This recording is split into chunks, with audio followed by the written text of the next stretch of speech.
Thank you for joining us again as we continue the spotlight on our museum volunteers. My name is Sophie Saunier, and I'm sitting on this vehicle in order to introduce our next restoration team.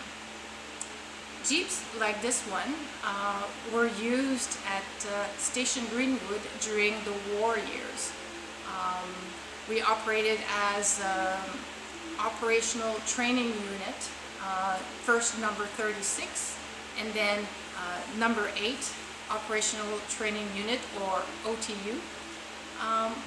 OTUs were the very last stop of airmen taking their training before they were sent overseas.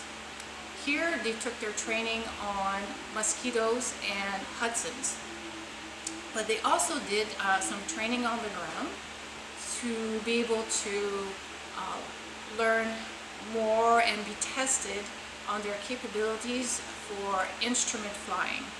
They did that on a generic aircraft flight simulator called the Link Trainer. We were very fortunate to have such a Link Trainer here in Greenwood, and it's in the rebuilding phase of the restoration right now. So we'll pack up and go to the restoration shop so you can meet the Link restoration team. Over here we have the Link Trainer. This is a forerunner of a flight deck simulator from 1940, made out of wood and canvas and some aluminum.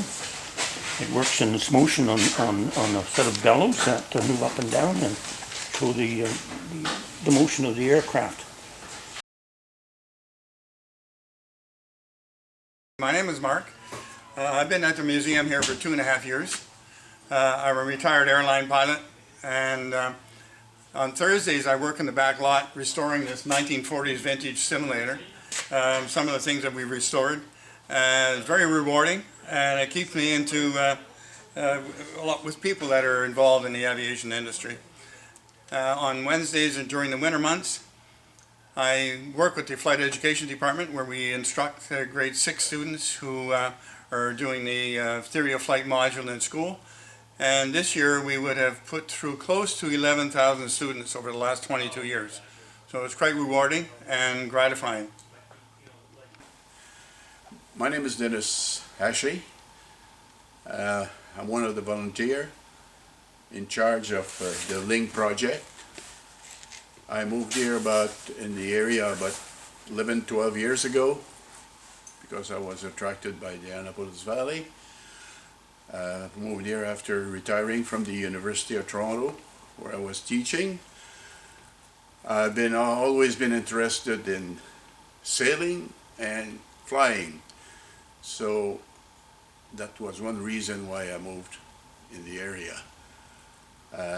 We had quite a challenge working on this animal here. I don't know if I'm using the right term, but it was quite a challenge, as I said, because and I'm in charge of this project.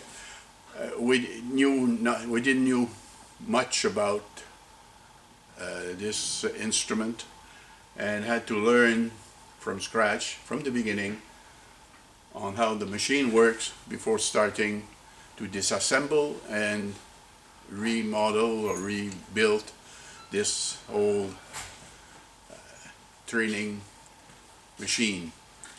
For those who've missed the first episode of Behind the Scenes, my name is Sophie Saunier, a retired aircraft maintenance engineer.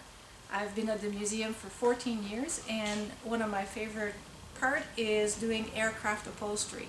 So in this case, behind me we have the Link Trainer, pretty much the very first flight simulator there was, and we're in the process of refurbishing it, including the upholstery. The way we found the upholstery in it was pretty tattered, so I really enjoyed putting the new one back together.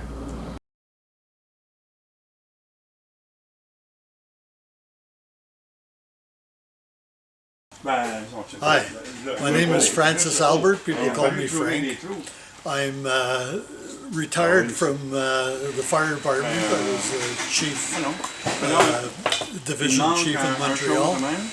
I worked 35 years in the fire department, but I trained as a helicopter pilot, hoping to work for the police. So I've been in aviation since I was about 16 years old, and started flying, got my license when I was 18, my helicopter license when I was 20. And so I've always been interested in aviation. I've worked on some projects for home-built aircraft, but very little. And I came here to volunteer about a year ago.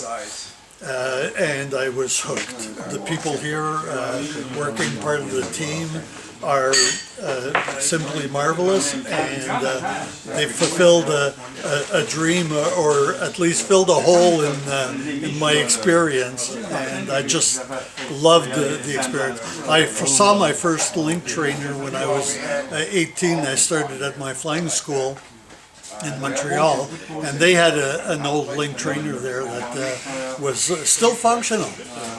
So it always piqued my interest, and when I got here I really learned the background and the history of the link trainer, and I just love it. Once the team is done restoring the main aircraft, they will move on to the instructor's desk. So I hope you're going to be joining us again next episode. We're going to be covering the Bolingbroke restoration team. Till then, goodbye.